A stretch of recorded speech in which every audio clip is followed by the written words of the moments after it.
Hi, everyone. Welcome to today's SEJ webinar brought to you by Rhapsody Media and Search Engine Journal. Today, we'll be discussing trends and tactics for comprehensive marketing in 2025 and taking a 360-degree approach to all of that as we're going into the new year, which is 20 days away. So less than 3 weeks. It's counting down quickly. With me today, I have Keith Perez, correct? All right. Thank you. Adam Sangster and Bobby Smith from Ceros and Rhapsody Media. I'm going to give everyone a chance to introduce themselves right after I do some basic housekeeping. And just to let everyone know, today's webinar is going to be a little bit different. Today, we're going to be doing more of a panel discussing a Burger King case study along with a Q&A, live Q&A afterwards. While our three guests are discussing the case study and going over, the trends and tactics for 2025, feel free to drop any questions that you have in the Q&A box within the webinar panel here, brought to you by Big Marker. And then also you'll see that we have a chat option. So go ahead, drop a hello in chat if you're on right now. Tell everyone where you're coming in from. I see Jonathan's already started things behind the scenes. And then also, while the webinar is going on, you'll see some emojis at the bottom of the screen. So as the panel is introducing great information around the case study and great data, please feel free to do a smiley face, celebration, heart, whatever you want to do, just to let everyone know that you're enjoying today's panel. We're also going to be launching 2 polls. So we really encourage all attendees to go ahead and answer the polls. That really gives our panel kind of an understanding of where everyone is right now. And when it comes to interactive media and everything else, planning for next year, and we can go ahead and address that data and information as we go along with the panel. So what I'm going to do is I'm going to drop off and let everyone properly introduce yourselves and get started. Terrific. Thanks so much, Lauren. Hi, everyone. Thanks so much for joining today's webinar. The Future is 360, Trends and Tactics for Comprehensive Marketing. I think it's going to be a really interesting webinar today, and we're really excited to have all of you join us. So my name is Keith Perez. I'm the Managing Director for Rhapsody Media in North America. Rhapsody Media is an agency with 250 talented people around the world. We're based predominantly in the United States and Europe, and we like to think of ourselves as a new breed of agency that utilizes data and technology to power creativity without any borders. Marketing, as we all know, is evolving faster than ever, and staying competitive requires a unified approach where every channel, tactic, and message aligns with your overarching business goals. Today, we're going to discuss why comprehensive marketing strategies are critical for 2025 and beyond, and how interactive content plays a pivotal role in driving engagement in your customers.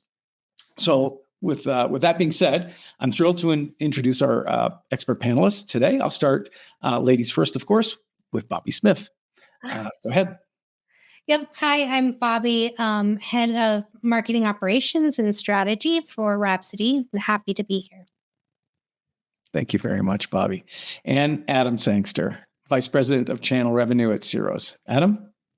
Yeah, thanks very much. Great to be here. And I'll keep it nice and simple. What we do over here at Ceros is we empower agencies like Rhapsody to do really great, beautiful, interactive work without the need for any front-end coding. So that's what we are today. Thanks so much, Adam, and thank you, Bobby. All right, well, thank you for joining us. Let's dive right in with no further ado. So we're going to start off, as Lauren said, it's going to be a panel discussion today. We're going to start off with some hopefully very insightful and interesting questions. So firstly, why comprehensive marketing matters in 2025? Let's start by talking about why this matters and why it's essential for any brand in today's hyper-competitive landscape. Businesses often struggle with fragmented strategies, working with multiple agencies for different channels, which can create potential inefficiencies and inconsistencies. So this is an open question for both of you, but Bobby, why don't you kick off and give us your insights on that? Yeah, so I feel fragmentation is guaranteed going to lead you to inefficiencies and missed opportunities, right? So when different agencies or teams within your company are working on isolated parts of your marketing strategy, it's easy for messages to become inconsistent, for there to be gaps between your tactics, and it creates confusion for the audience and limits your overall impact. So at Rhapsody, we found that a 360 approach kind of ensures that all efforts are working in harmony. So when we align paid ads with organic strategies, we not only see improved performance on individual channels, but we see a higher ROI across the entire campaign. So unified strategies, they save time, they save money, and ultimately it leads to a stronger brand presence. Yeah, that's definitely the holy grail. So Adam, any comments from you on the biggest risks for business that operate a fragmented marketing strategy? If I just go a little bit higher, I think, what are we trying to do in general? We're trying to get noticed. We're trying to drive brand perception. Ultimately, we're just trying to get people to remember who we are. And the inconsistencies that Bobby talked about, absolutely, we see that across brands. We see agencies like Rhapsody helping with such things. I think the other one is stifling innovation. When you've got that segmented approach, people are lots of staff, lots of big salaries, and if you've got multiple platforms that you're using across those different initiatives, I see that as being a big one. And for me, like, I try and keep things simple. How do we cut through the noise and keep that consistency? Yeah. So echoing a lot of what Bobby said. Yeah, absolutely. It's so clear that today, cutting through that background noise in such a cluttered and chaotic marketplace for your brand is critical. So if efficiencies and synergies across your channels are essential. Okay, so thank you both for that. Let's focus on Bobby, on you for the next question. How does your approach to managing a full marketing ecosystem create efficiencies and better outcomes for clients? Yeah, so the approach is really built around a seamless integration. So by managing everything under one roof, we can eliminate the silos and ensure that every channel is working towards that same North Star or same goal, right? So paid ads is working towards the same goal as social media management. And then our interactive content can support all of that. So an example would be when we work with e-commerce companies, when we integrate paid ad campaigns with organic strategies, we see dramatic increases in the conversion rates. So it saves the clients, again, time while driving measurable results. The clients have fewer meetings, fewer delays, and ultimately there's a faster campaign execution. So when one house is managing everything and driving that strategy from ideation to execution, it runs much smoother. Right, that's great. And essentially that means faster time to value for your initiatives. Yep, that's key. Thank you, Bobby. So Adam, microphone to you. Interactive content is often a key differentiator in marketing strategy. How does rich, engaging content complement and enhance a 360 marketing strategy in your view? Well, I'm obviously quite biased towards the content rather than the media side. So I often find that the content is sometimes the poor cousin. When I look at the content, it's to me it's the anchor.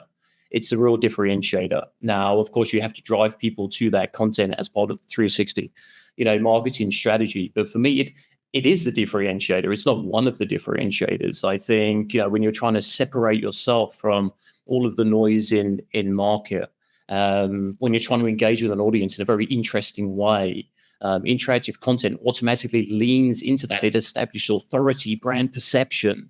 This can all be done through really premium interactive content. And whether that's you're using Ceros or any other platform, I'm happy as long as you're creating that anchor content when a user gets or a customer gets to that piece of content that you've driven so much media and so much effort behind that. Like, let's not bait and switch.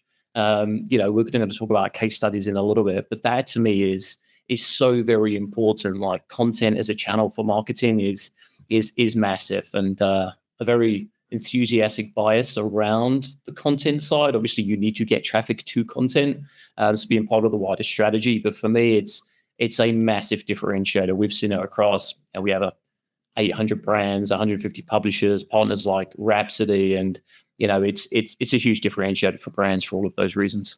Yeah. Go ahead, Bobby. Sorry. Oh no, I was going to say, like, just to go off of that, a good example of incorporating this interactive content that Ceros has allowed us to do is our collaboration with Burger King. They were trying to highlight their sustainability initiatives. So we partnered with, or we used Ceros to create sort of a microsite that blended the storytelling with really amazing UI, UX design. And the results were visually engaging, and it allowed us to make a complex plan, like complex issue like sustainability, easier to digest. So the microsite that we built using Ceros really helped us strengthen our message and then increase Burger King's engagement to their loyal customers. Oh, that's great. And I think we have that to share in the handouts. Oh, I think we do as well. And I believed I tried to pin it so that people could see it right now. I'm not sure if that's coming through on the screen, though. Does anybody see that? Good. I see it. You do? Oh, good. Thank you. Yeah, I can also see it, and I think when you people do look at the case study, for me one of the things that jumps out at the case study is beautiful, rich, interactive content, all of those good things. But if you've got the head of digital at Burger King saying to you, in this instance, Rhapsody, it's easily the most engaging CSR content I have ever seen. Mm-hmm. That's the kind of feedback that we want to have with brands. As you as a marketer, that's what you're looking for. It's that social proof that internally you've got senior marketers telling you that kind of feedback. That's the golden nugget that we're looking for. Yeah. As I always like to say, the top of funnel, the reaching your target audience, as you're successful at that, as you become more successful at that, and you bring them to middle of the funnel where you now engage, inspire those potential customers, and then making sure utilizing interactive content that you don't lose them at that stage, because you've done a great job bringing them to your site, bringing them to your landing page, etc. So it's so essential that you hold on to that attention, and then you move them down to obviously the bottom of the funnel where you have a transaction that takes place. Either they purchase something, they buy a product, the service, whatever the case may be, or sign up for a newsletter, or ultimately on their path to becoming advocates of your brand. And so they come back again and again for your products and services. So very important. If I may, Keith, I think we spend so much money on media and getting traffic, and to me, that kind of interactive content, the premium content, it makes your media work harder. When people get there, that when I say it works harder, I mean you get more value for your money through the media. So when people land on this content, even though I did say I'm all about the content and not the media, when you drive traffic to these experiences, to me, the media just works maybe better for you rather than harder for you. Yeah. All right. Fair enough. So that being said, I think we're all in violent agreement over the importance of this. So can you give us some examples where interactive content has significantly improved campaign results or enriched or improved engagement metrics? Adam, why don't we start with you?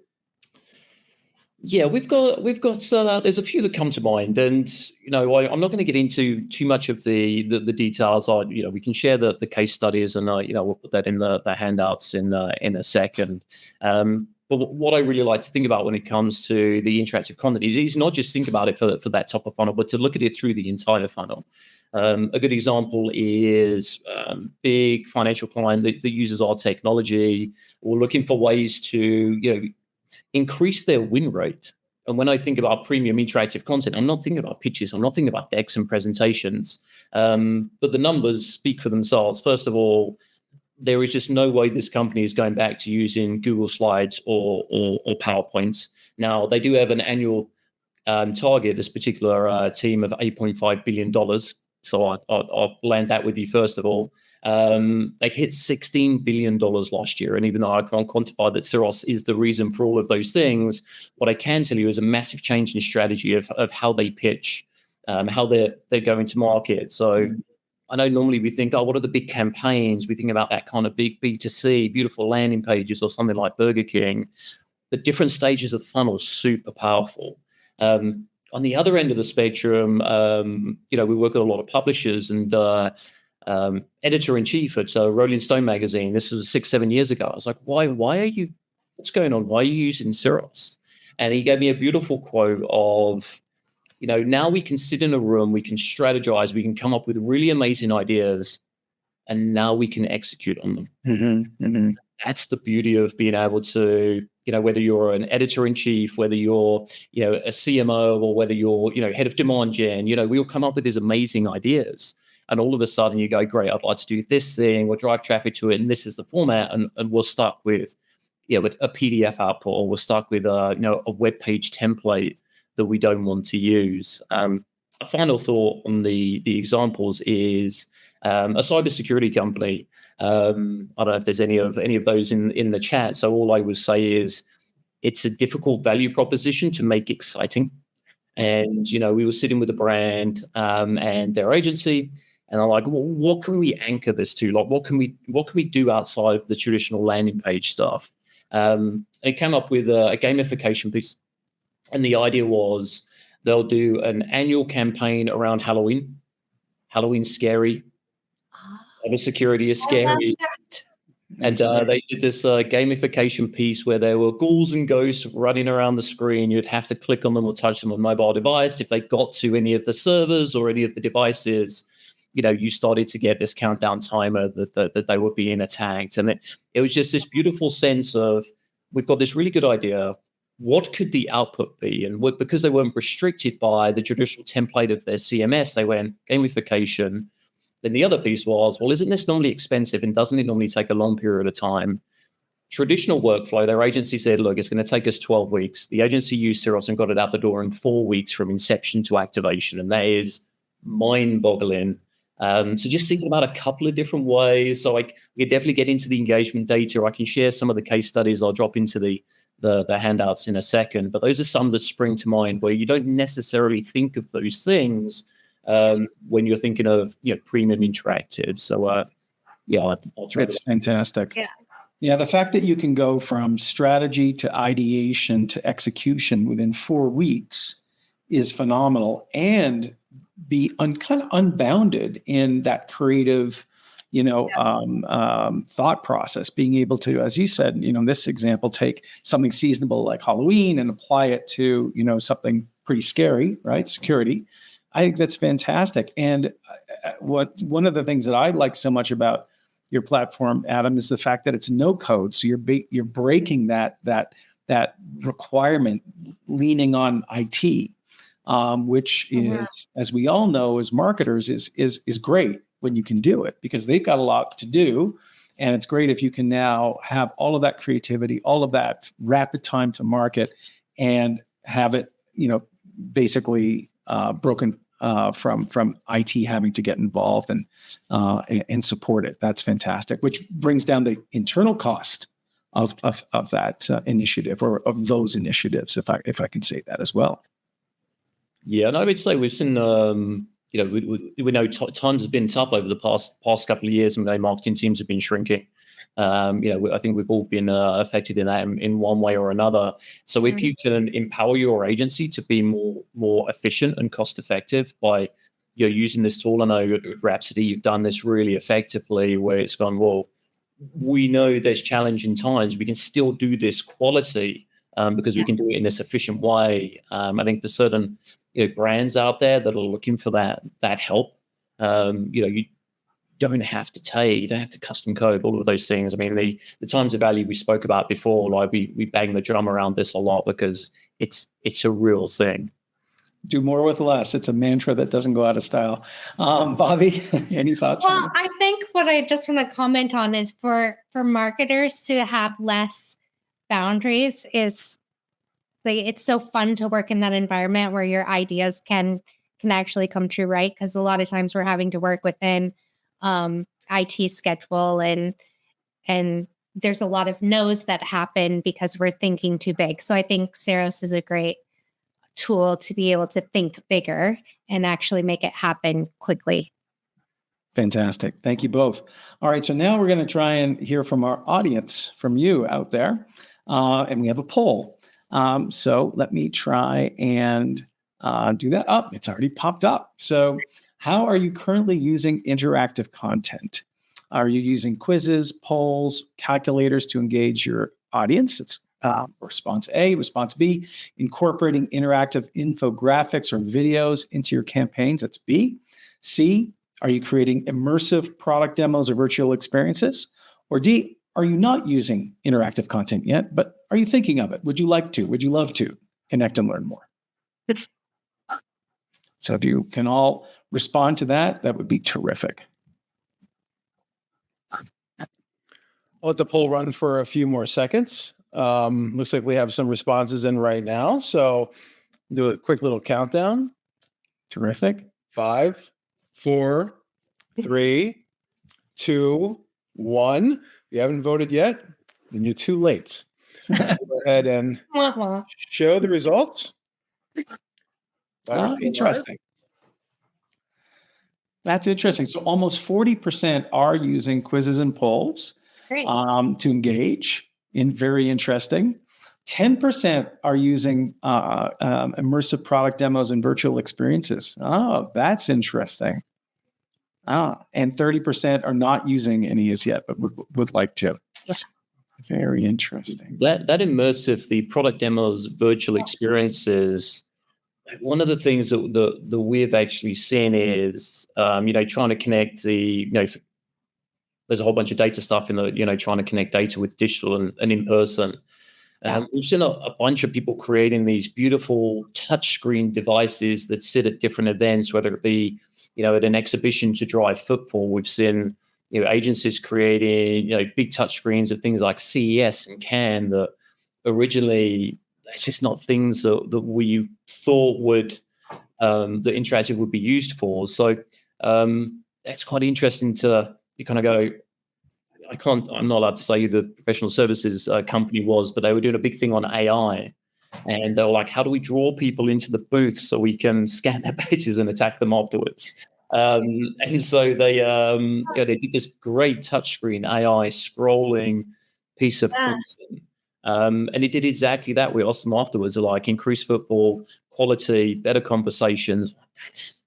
That's interesting. I love the connection between how we bring kind of the digital into the real world and what does that look like with premium content. Yeah, Bobby, any thoughts from you? Or do you want to jump in? I think that he covered it all. I think, oftentimes a solution is created for one purpose. And then once it's released, it's like, oh, you don't realize how many other areas it can improve and people would find benefit from. So, yeah, I think the one thing that I would take away from that poll, if I can add my thought, is variety. And I think that's the important thing that we often overlook is you want a consumer. We all realize sometimes it takes multiple touches to motivate a consumer through top of funnel, middle of funnel, end of funnel to actually transact. And by reaching them with your brand message in different ways, in a variety of ways, can really make a difference. So that's what I would urge people to do, is to think about, okay, how can we communicate in fresh, interesting ways all the time to the consumer? Okay, so here's a fun part. So emerging trends. So as we look ahead, right, into 2025 and beyond, in the context of, as we know, a rapidly changing landscape with really fast evolving technologies, what kind of trends are shaping the future of marketing? I'd love to explore that with both of you. What do you believe will have the most significant impact on how businesses approach marketing in the next few years. So why don't we go back to Bobby? Yeah. I mean, AI and, is definitely a game changer. So where it benefits us is that we're able to process vast amount of data to better understand customer behavior and kind of predict future trends. So at Rhapsody, we leverage these technologies to improve everything from audience segmentation to campaign optimization, which just in the end, it creates a better experience for the customers, but also you're able to do it much quicker. So it's cost efficient, right? Yeah. I mean, it's going to change everything. But for me in my daily, what I use it for, it's to help do those tasks that used to take hours. Mm-hmm. Yeah, absolutely. And what I would love to add is one of the technologies that AI-driven technologies that Rhapsody is spearheading is an ability to look into the content that you've created for marketing over a period of time, over the years and years. A lot of retailers, brands, et cetera, across all industries have just this amazing trove of content. And we are creating tools, AI-driven tools that can take that content and repurpose it and highly personalize it at scale for audience consumption. So we think at Rhapsody that AI will change the ball game considerably going forward. Absolutely. So Adam, let me give you the microphone. How can tools like Ceros adapt to these trends and keep adding value to marketers going forward? I'm probably going to take the easy way out here. Like, well, what's the trend? I mean, for me, it's creativity and storytelling. Yeah. It's like we need to, for sure. Yeah. I understand we could talk about AI in a little bit about, I think AI on the data side is so very valuable. We should probably timestamp this. So anything we say about trend wise, AI is going to change it in 5 minutes. But for me, the story, creativity and storytelling, and I'll tell a little story off the back of that just to anchor my point. The Nielsen Norman just did a study, one of the largest studies that's ever been done around how people read content online. Now, that study was 3 large-scale eye tracking studies. It was done over 13 years, 500 applicants, and over 750 hours of studying. And I don't think the results will surprise us. It just unfortunately jolts you into yes, we need to be better at storytelling. We need to be creativity. So I'll read some of these stats for you. So 75% don't read past the first 2 screenfuls. It's a little scary. 16% don't read word for word. 79% scan the page. Concise content, it's 124% more engagement. So what does that mean? If people don't scroll, read every word, have a lot of time to read large blocks of text, the content's not being engaged with. And guess what? That's what most of the content looks like that we're creating, unfortunately, because of all the restrictions that we're talking about. And, to anchor this point, a great quote we had from one of our clients was, it's not enough to tell the story. You need the audience to participate in it. It's just really stuck with me when I know I said I'd take the easy way out, creativity and storytelling. But when you look at the way people read content online, and look, there's always anomalies, but when you look at how people generally engage with content online, it's unmistakable that particularly in the B2B space, most of the stuff that we're doing is that stuff that people aren't engaging with. So for me, that's one of the biggest trends. And then, of course, how does that anchor into Ceros? The workflow efficiency is the biggest one, because we're saying, look, Keith, you mentioned it, variety of content. What are the different outputs? Let's not be restrictive about, we've got a landing page technology, so we've always got to do landing pages, or we've got a data viz technology, so we've always got to do data viz. If we can break out of that. Ceros is a great way for you to be able to do that. I would say at the moment, with AI, like Gen AI, I mean, Sora's doing amazing things on the video side. As it stands right now, I think there is a trend to democratize the creation of content at more of a basic level. And again, this can change very, very quickly. We'll need humans to create premium interactive content. I keep caveat it as it stands right now. And what Ceros enables teams to do, whether it's agencies like Rhapsody or brands, it empowers those teams to be super efficient when it comes to creating these beautiful outputs. So that's how we're leaning into those trends, the storytelling, the being able to be creative, being able to be creative in that space. So that's what we stand on. That's great. Thank you. All right. So this is I think where the rubber meets the road. All right. So let's make this actionable for our audience. So to both of you, what are the first steps if you were going to put yourself in a potential brand's shoes, right, at the table? What are we going to do next? So what steps would you recommend they take to fully adopt an integrated marketing strategy? So Bobby, what do you think from paid organic strategies or wherever? It seems so obvious and it doesn't happen very often, but it's having a shared goal and a consistent message. So when you are running a campaign, let's say you have paid or organic efforts, and they often operate in separate lanes, but when you align them, the message is more powerful, right? So let's say you see certain keywords that are driving strong organic traffic, but nobody's clicking. You could use paid ads with a compelling CTA to get those clicks that then leads them to an interactive page with interactive content utilizing Ceros. So what you really want to focus on is creating kind of a feedback loop where all of your strategies are kind of helping improve each other. That's great. That's very insightful. Thanks, Bobby. All right. Adam, for businesses struggling or maybe for the first time trying to align interactive content with their broader marketing goals, what do you think? What advice would you give? Yeah, so I mean, we're a like 250 person tech company. We're doing these things right now. We're having a look at starting with the business goals. Like, are we focusing on new business acquisition? Are we focusing on land and expand? Are we going into new channels? So we're very much in that diagnosis stage.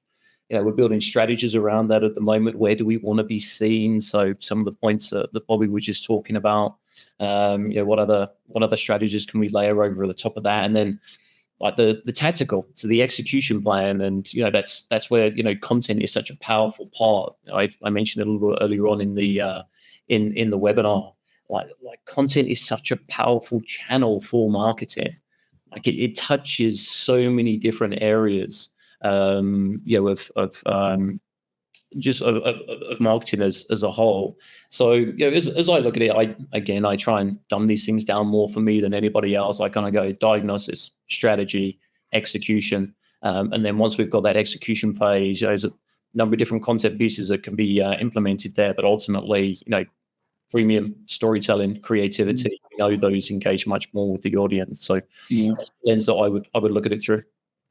Yeah, one of the comments that I'll make as well is I think what I'm hearing both of you say, and where I'm going in my thought process, is closing the cycle, compressing the cycle, probably better stated, in experimentation.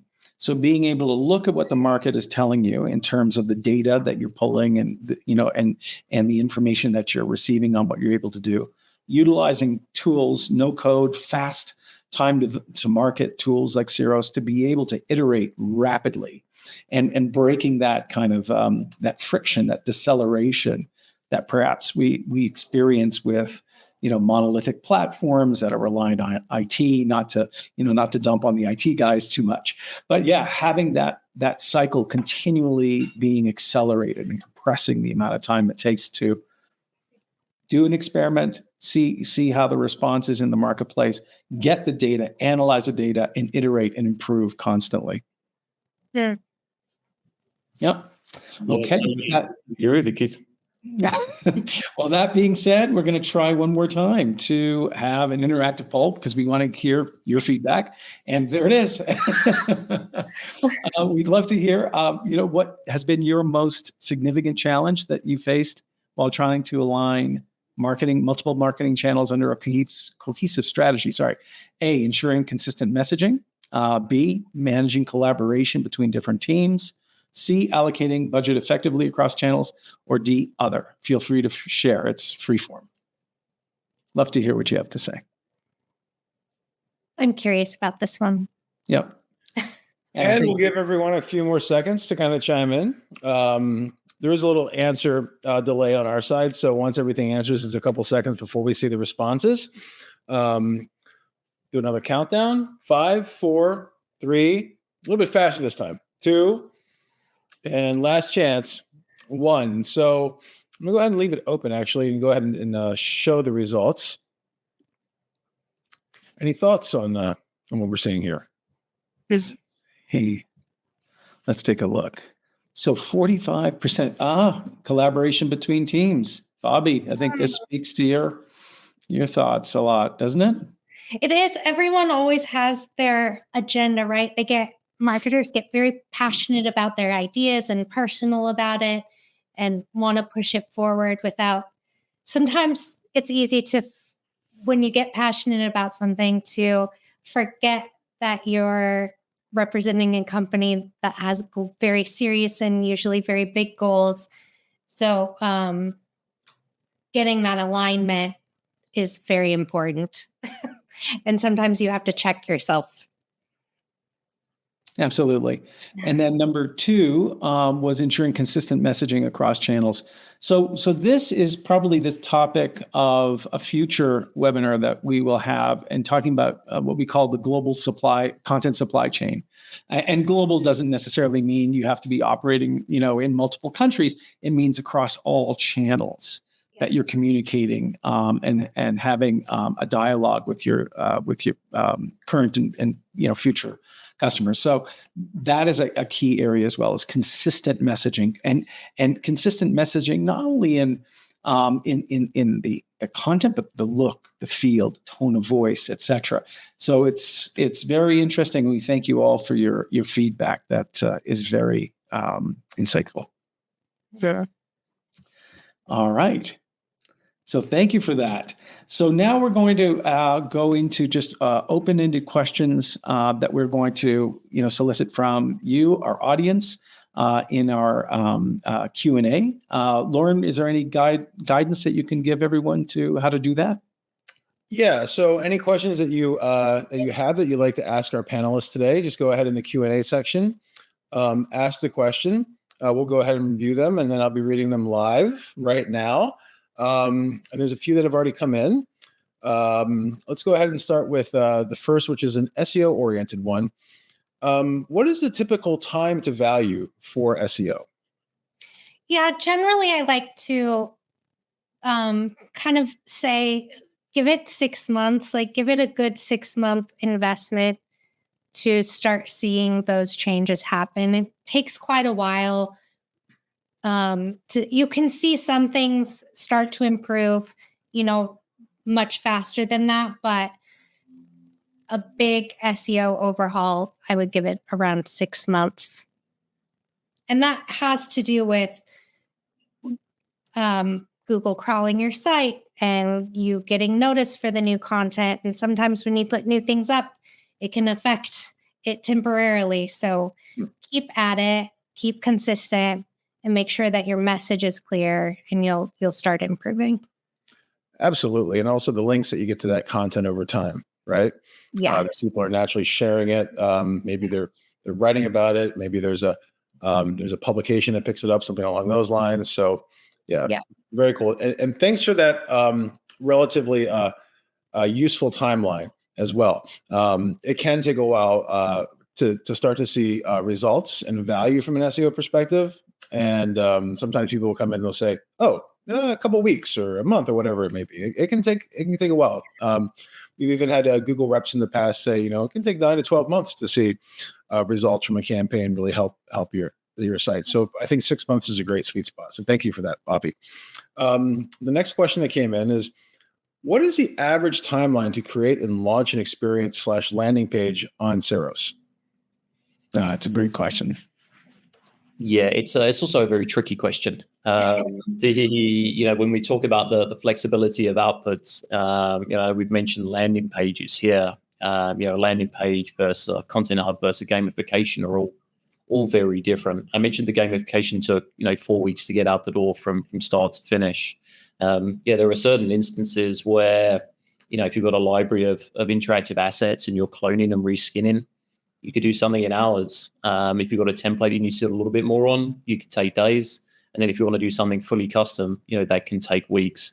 I think the idea is that fully custom now still takes weeks and it doesn't take months. And then when you look at, I think the cost efficiency, we keep going back to time to value. It could take anywhere from hours to weeks.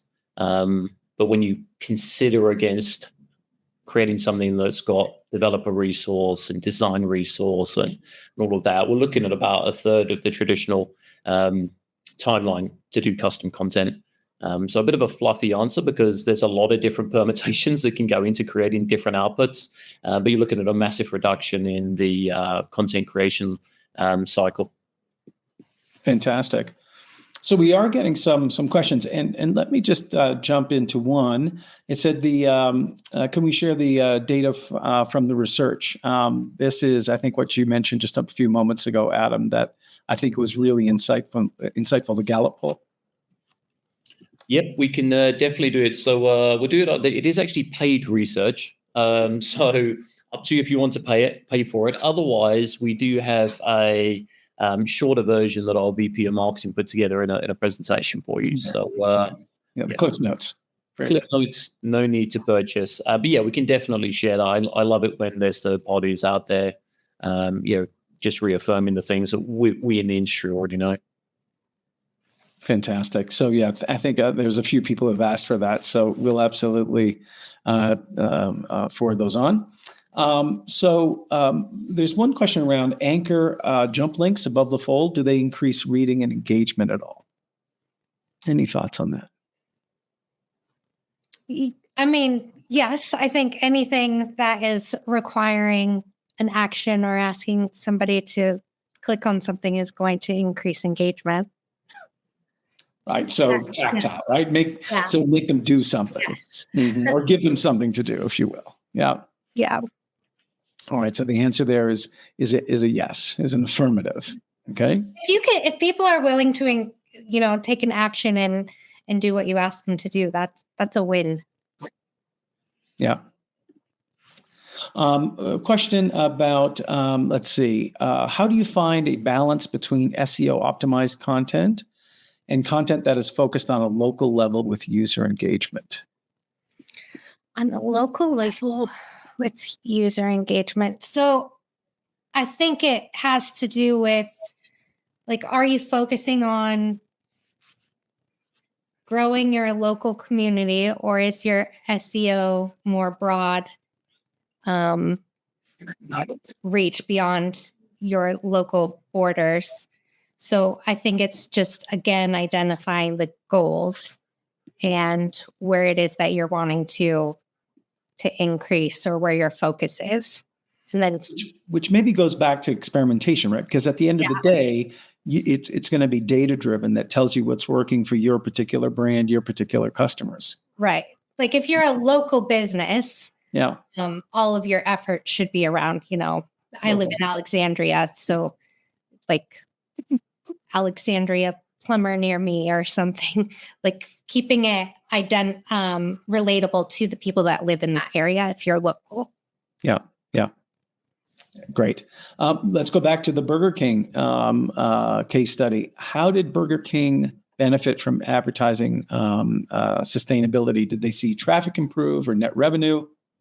Yes. So they had higher engagement within the content, and really their focus was on creating awareness around their sustainability efforts. So that increased the engagement on the Ceros landing experience increased which helped loyalty, and the handout for the full case study is available for all the details.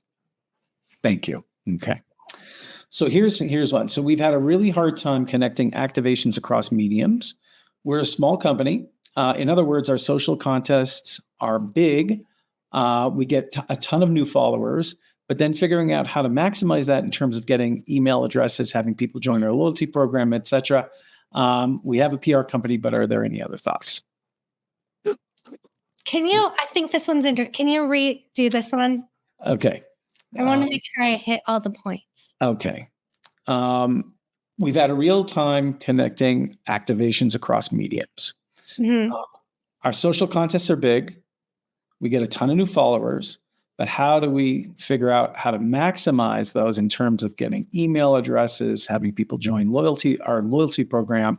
So basically activating them. I would be looking at what your ask is. So it's never wrong to make an ask, right? Whether that's follow us, or are you running retargeting campaigns that would lead them to a page where they're going to enter their email if you're looking at growing your email list. So I would break down and kind of audit that journey that you're leading them through, and then identify where it is that they're either not taking the action you want them to. So then rework that, or are you just not asking them to take that action? Yeah. And maybe the way it's being presented in terms of the visual, the CTA, is it standing out enough that people even know it's there, that they recognize it? Yeah, I would test. Yeah. Because it's amazing to have, a lot of people interacting as far as taking part in the contest. So that's a great thing to check off. Yeah. Or look at your user journey, and maybe at some point before they move to the next point on that user journey, you put in please give us your email address. Yeah. Right. In a nice content. Yeah. Make them sign up before they partake in the contest. Yeah. Yeah. Good. All right. Great question. Another one, Bobby, maybe another one for you here. How do you let SEO and SEA work together? We do it on a keyword level, but I think it can be better. How would you, what do you think? How would you do it? I think it's identifying which one is doing best where. So if you're working on your SEO and keywords and you're noticing that those are doing really well, but they're dropping off at some point, then how can the other kind of support that and carry on with the continued action? So with everything that I'm talking about, it's identify what works, and then where is the drop off in your audience taking those actions, and then how can the other efforts help carry them forward? Great. Thanks. We've always focused on multi-channel campaigns, but what are some of the post activates we should do after a 360 campaign that has been launched that most teams overlook that we could benefit from? Hopefully you understand that. Yeah. So when you're doing a multi-channel campaign and people are engaging with your brand, it's like inviting them to a party. They come to your house and then you abandon them. Nobody wants to be abandoned. If they decided to, interact with you at some point, then they want you to continue engaging with them. So I guess my thinking without seeing it all would be, are you doing follow-up emails? Are you segmenting those emails to give them more personalized content? What are you doing to kind of understand their different behaviors? And I think it would come down to personalized experiences. So if there's anything you can do to post their action, give them more personalization, let them know that you hear them, and can relate to them better, that would be where I think a lot of brands miss. So maybe setting up a workflow and a personalization engine of some sort that engages further. For a second there, I thought you were talking about my college experience, going to parties and having no engagement. But no, I often think oh my gosh, you reached out, you asked, your followers or your audience to do something, they did it, and then you never hear from them again, and it feels, well, they left me out. Yeah. So I think, yes, I think engagement, personalized engagement, and maybe if you're working at scale, we don't know your company, is having a workflow that automates some of that, so that you hit more, a larger percentage of those individuals. Yeah. So here's an interesting one. We've been facing a traffic drop across all channels after AI introduction. How could we mitigate them? After frequent updates, how to stabilize the organic traction, especially? It's hard, isn't it? So things are changing faster and we don't know where the changes are coming from, like when they're happening. So I think it's something that everybody is kind of struggling to get their head above water again and kind of understand where it's going. Yeah. But I would say keep it simple, like the KISS. Keep it simple, stupid, right? So look at your website. Is it making sense? The content on the page, is that what you're really meaning to say? Because I think at the end of the day, if you're giving the correct information to the people that are searching for you or searching for a product that you offer, like, is their experience good? I think that can help carry us through these up and down changes. And what's the most effective way or tool for audience research and analysis, especially to segment according to where they are in the sales funnel? And presumably that means our users/customers. Yeah, there's lots of tools out there. So if you're looking at email, there's Klaviyo, which has great email segmentation. There's tools like I would look at digital. There's so many. There's many, many, many tools. I know that we use many of them, and I think it's just finding something that works for your team and your brand. And your budget. Exactly. Yep. Absolutely. Additional question. This might be our last. Why is a 360 approach so important? Is there a synergy between different marketing activities that makes 360 more sense than choosing just one set of activities? Example, just social media, but no advertising or SEO. So what makes 360 approach so much more valuable? So you're always going to have one-off campaigns, right? But what you need with the reason that I'm so passionate about kind of a 360 approach is that marketing is expensive. Marketing professionals and having the team, whether it's in-house or you're working with an agency, is costly, and you have to test, and there's a lot of cost to this. That's why it's so important that their efforts are aligned with the brand goals. So whatever your company's high-level goals are, ensuring that all those efforts are supporting those. A lot of times, if you're doing so, make sure that they're in the buckets, whether that's awareness, lead generation, whatever your efforts are, that the result you're looking for is supporting the bigger goals that the company has so that you can all reach your target.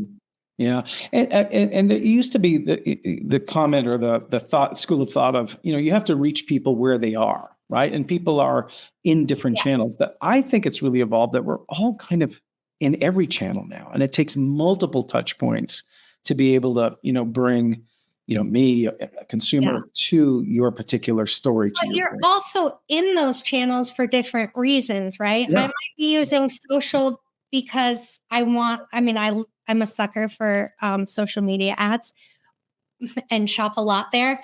However, I go there to be entertained, right? So I'm not going there. That's my purpose of going there. And if the ad is entertaining me, I'm probably going to interact with it. So I think it's identifying where they're at, meeting them there where they're at, but also where their headspace is. That's a great point. Yeah, we're and making that emotional connection or making that intellectual connection if they're looking for information in a particular channel. That's a great point. Yeah, because I might go to Amazon for information versus going to say Facebook or Right. TikTok for entertainment.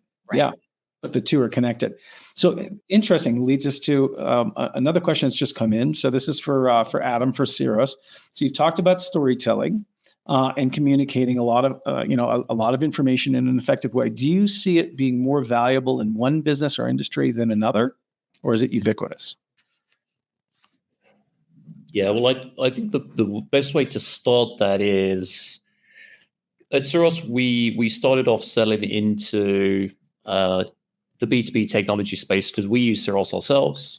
We use Ceros across the entire marketing funnel, and that drove great results for us. So we went, okay, we're the social proof. We're starting B2B technology. Then we started to see this organic growth because Ceros can be a blank canvas.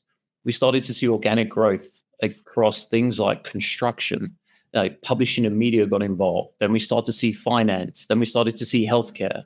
I would say some industries are faster to move than others. Finance was, if you remember, finance didn't want to put stuff in the cloud not too long ago. You think about healthcare also. Some industries are moving slower than others, but we're starting to see a lot of B2B, take inspiration from B2C. And I would say some industries move faster than others, but I'm yet to see an industry that doesn't want to engage with their audience in a very deep and emotional way. There is. I'm yet to see it. I've been wrong a couple of times. I would say just some industries are slower to get there than others. But the fact that we are seeing like healthcare for us at the moment is a massive growth area. If you look about healthcare in the US 4 or 5 years ago, we said we're definitely not going to use that as a growth vertical. That's not somewhere that we see we can be really sticky. And now, it's like finance was 3 or 4 years ago. So I'd say if you're trying to engage with an audience, which we're all trying to do, we're trying to build a certain brand perception, we're trying to get people to act and remember us, then I would say there's very few industries where interactive content is not going to be a win. So it's less of applicability question. It's applicable in any industry. It's just the speed of adoption is what you're saying. Yeah, it's which gives people an opportunity. If you're if there's a person in the audience here that's in an industry that might not be adopting quickly or that quickly relative to others, gives you an opportunity to outperform your competition. I mean, we've seen marketers move from one of our really forward-thinking B2B tech companies that tell these great stories around very complicated value propositions in a really digestible way, and they'll move to a finance or a healthcare company, and we'll get a phone call. I'm going to look like a hero over here. Let's just replicate, rinse, repeat. And it makes a lot of sense. And they'll take the same, similar strategies around content anyway, and implement them at the new spot. That's terrific. I think that brings us to the end of our questions. And I can't express our thanks enough to the audience for submitting those. Absolutely. And thank you, Keith, Adam, and Bobby, for all of this great discussion today. It's been a real pleasure hosting you. And it looks like we also have uploaded another case study or another group of case studies. So I'll go ahead and pin that now for all of our attendees that are still with us. You can click and link over to the Ceros website for this collection of case studies to run through. And then we'll also be following up with more links and case studies from Burger King and some other brands that both Rhapsody and Ceros have both worked with for this. Any parting words before we let everyone go? Absolutely. So I can't thank everyone at SEJ, Search Engine Journal, for helping us put this together. I have to thank our two experts on the panel, Bobby Joe Smith, Adam Sangster, thank you so much from Ceros. I want to thank everyone out there who listened in today. And of course, I want to extend all of our wishes for a safe and happy holiday to everyone. Cheers. Thank you very much. It was really a joy. All right. Have a good day, everyone. And thanks to all attendees that were here. We'll see you in a few weeks for our next SCJ webinar. And hopefully we'll do a follow-up with Rhapsody. Did you have Don't forget to reach out to us on LinkedIn if you want to learn more. We'd love to hear from you. Absolutely. Absolutely. Thank you, everyone. Have a good day. Bye.